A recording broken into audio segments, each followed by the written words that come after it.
Before we discuss the latest on the Ohio State National Championship Buckeyes, if you are still hyped about that Natty win, spam OSU for me in the comments section of today's show.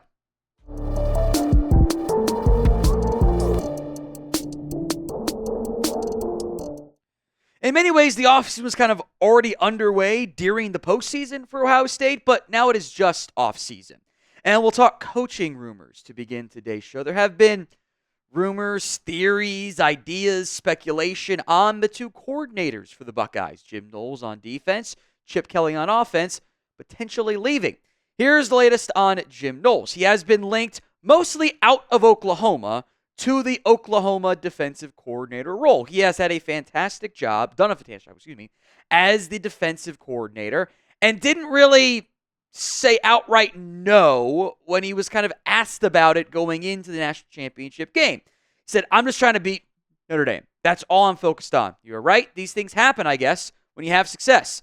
Players are making plays, and my job is to put them in the best position. I do want to acknowledge this overall here for Jim Knowles. Got ties to Oklahoma, the state, as we'll get to here in a little bit. I would be very surprised if Jim Knowles chose to leave the Buckeyes. We'll break that down here in just a little bit for you. But this will be the pinned comment of today's show. What is your concern level over Jim Knowles leaving Ohio State as the defensive coordinator? Let me know at the pinned comment. Use the scale 1 to 10. 1 on the low end and 10, of course, on the high end. To recap Knowles' coaching career, he was a Cornell assistant in the late 1980s to mid 1990s. Western Michigan defensive line coach to kind of wrap up that century, technically speaking. Western Michigan DC for a few years, goes to be the Ole Miss assistant, takes the Cornell head coaching job, Duke defensive coordinator for a long time, Oklahoma State defensive coordinator for several years before Ohio State poached him. And the results have been they've gotten better pretty much each year. This includes the 2024 campaign where it was a little bit lower before, the CFP kind of impacted things. They had issues on defense. Jim Knowles came in and fixed it. He did a fantastic job of making this defense better. They were dominant. They were number one in opponent points per game, number one in opponent yards per game, number one in opponent points per play, number one in opponent yards per play, and opponent red zone scoring. This defense was nothing short of incredible. So I do want to give all the credit in the world to Jim Knowles for the job that he did, and that is a big reason why I'd be surprised if he left.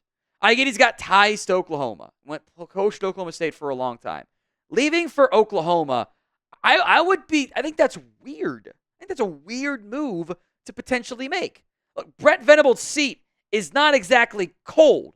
He hasn't done a great job on that side of the ball. Overall, he's obviously a great defensive mind in his own right, but he's gone 6-7, 10-3, and then fell apart to 6-7 this past year.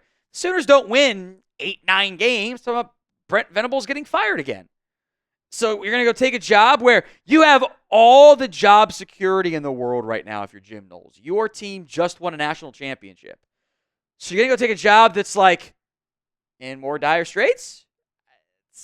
It doesn't make sense to me. He's getting paid plenty right now. And I am sure Ryan Day and company are like, let's give all of our assistant raises. Look, we just won a national championship for you. Just be like, yep, sure, that's fine. Here's your extra $1 million or whatever. I would be outright surprised and disappointed if Jim Knowles chose to leave for Oklahoma. This one, just in the end, it doesn't pass the smell test for me. I have doubts about how real that actually is. Might just be hopium from Oklahoma fans in the end, or a leverage play by Knowles to ensure he gets more money. But I would be shocked. I'd be shocked, frankly. Now, Chip Kelly's side, we'll talk about that.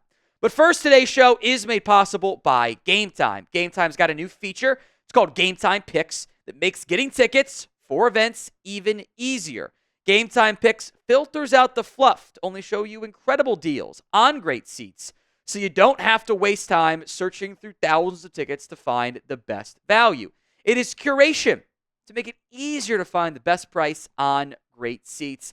Keep an eye out for the super deal. It's the best value for a sporting event, concerts, comedy, theater, everything else in between.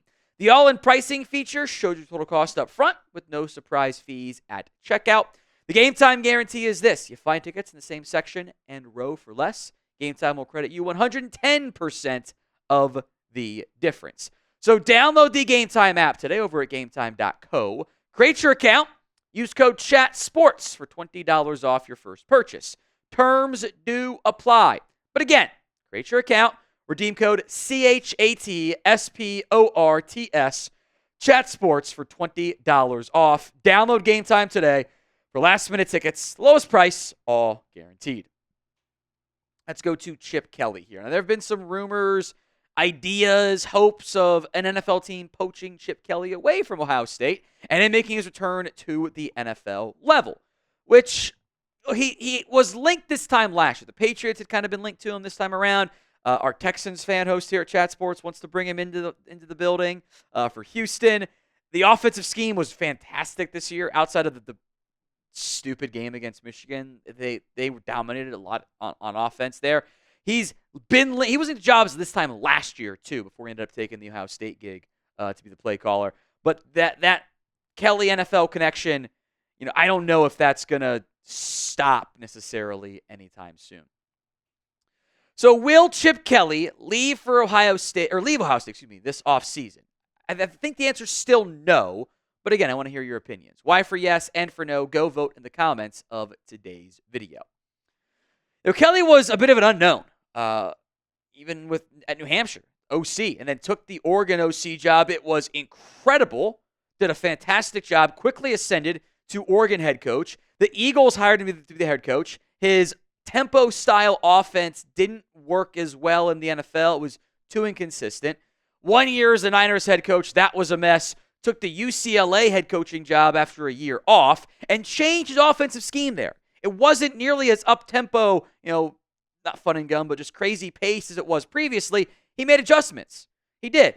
And that continued at Ohio State, where they were a top 10 scoring offense this year, number 3 in points per play, by the way, number 4 in yards per play. They just didn't always have as many plays as others. That efficiency metric is not to be ignored and was really, really good. And sometimes when you're up big in games, you just don't run as many plays because you're just bleeding clock.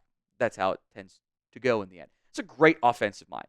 And I could very much see Chip Kelly jump into the NFL. That would not shock me. It was rumored last year. He'd been linked to Dan Quinn as a potential Dan Quinn offense coordinator. They ended up going with Cliff Kingsbury there.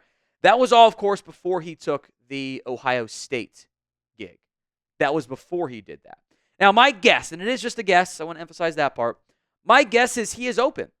If the right job came calling, there would be some interest there. I don't know what that job that's going to come open would potentially be. Like the Jags may be looking for somebody. Which they might go offensive mind. The Saints, it's not a good job to take. So maybe down the line this year, I have my doubts. We'll be here all off season long for you guys on the Ohio State Football Report. If you haven't already, youtube.com/GoBucks. Subscribe right now. Now, if you had any doubts, Ryan Day ain't going anywhere. The loss against Michigan, I think justifiably, a lot of anger, a lot of frustration, lots of calls to potentially move on from Ryan Day. We are no longer there. It's just he's 70-10, coming off a national championship. Expectations are going to be championship or bust every year. Beat Michigan next year, and everyone feels better regardless of what ends up happening. But there's no way you're even considering dumping the guy that just won the Natty. And frankly, I think that was probably set in stone when they beat Tennessee in the first round of the CFP. If you had any doubts, the Oregon game also kind of limited those as well. Now, before we go, got to address the stupidest thing I've seen all day. Jeremiah Smith. USA Today writer Matt Hayes again is pushing for Jeremiah Smith to hit the portal and make more money. Here's what Matt Hayes wrote. Money is the very reason Ohio State star freshman receiver Jeremiah Smith, the best player on the field in the Natty, should enter the transfer portal and test the open market. More to the point, the NFL still 2 years away. Why risk potential career-defining injury without earning as much as you possibly can? It's about staying true to your school. It's about financial security and a physically demanding business where the end is always one play away. Okay, I get all of that with no respect. Shut up. Stop it. Come on. Why are you pushing for this, Matt? Why does he hate Jeremiah Smith and Ohio State so much as a pairing? Can we use our brains here? You just won a national championship. You have a 5-star quarterback in the fold, another 5-star quarterback behind him. It is all about setting yourselves up for the most success in the NFL and not just focusing on the short-term payday, frankly, when you're at the level of that Jeremiah Smith is. He's got a massive insurance policy, too. He will get his bag from Ohio State, / he already has one. Let's not try to encourage this type of stuff.